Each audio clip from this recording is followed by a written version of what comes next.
Lawyer, noted author, and lecturer Raphael Chodos will be presenting the EMP course, Law, Ethics, and the Enterprise, to Drucker students this spring.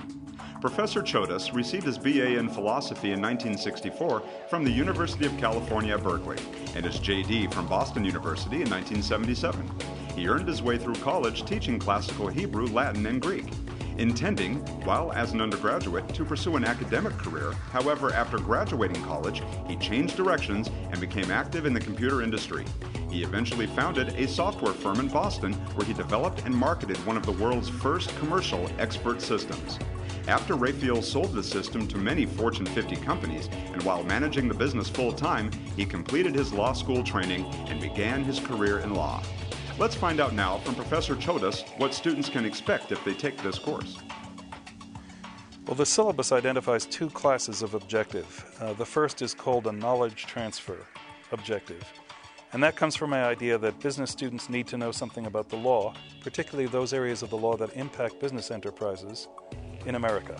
So that's one set of objectives.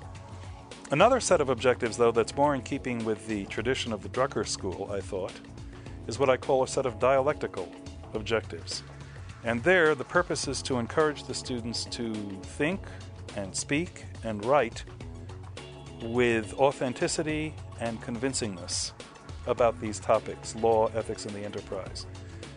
The course has as one of its objectives to assist the students to learn to speak authentically and convincingly about law, ethics, and the enterprise, because all the students are business leaders already. They are in the middle of their careers.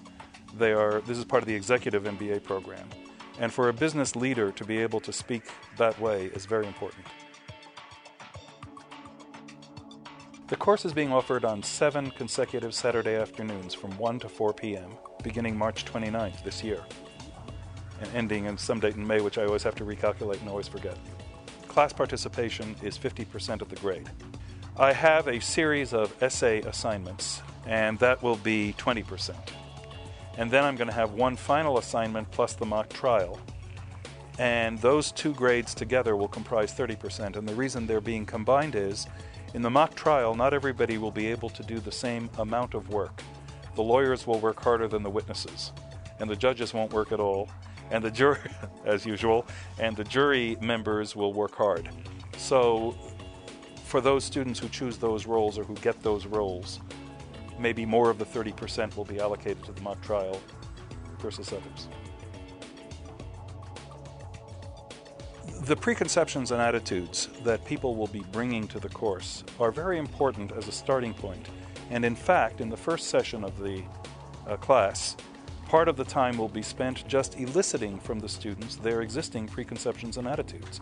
So we're going to spend an hour and a half or so actually asking students, what do you think about this and about that? And in the syllabus I have a long list of questions about what is law, what is ethics, what is their relationship, and such a simple thing as, what is an enterprise? These questions will be put to the students, they will be encouraged to ask them and argue about them in session 1 and at the end of session 7 again. So every week they're going to read a case, they're going to see how judges reason to their conclusions and how they justify their conclusions. In the third session, they're going to have the opportunity, if they want to accept it, to actually write or outline a set of laws, a constitution and a set of laws, for a fictional society that lives on a faraway planet. They will be able to take a 5 or 6 page paper and write out, here's the way the law ought to look. That's one way they'll get a feel for the law. Another way is that the 7th week of the course is a mock trial. And during this 7th session, this 7 3-hour session, the students will divide themselves into 2 teams, plaintiff and defendant. They will be lawyers, some of them will be jurors, some of them will be play-acting witnesses, some of them will be play-acting judges, and they will litigate a little fictional case that I'm making up with documents that I'm assembling for them. We need these people, they're leaders in their world. We need to make them wiser, we need to make them awakened. To my knowledge, this is the first time a course with this title is being taught anywhere in the world. I was invited to design the course only last, August.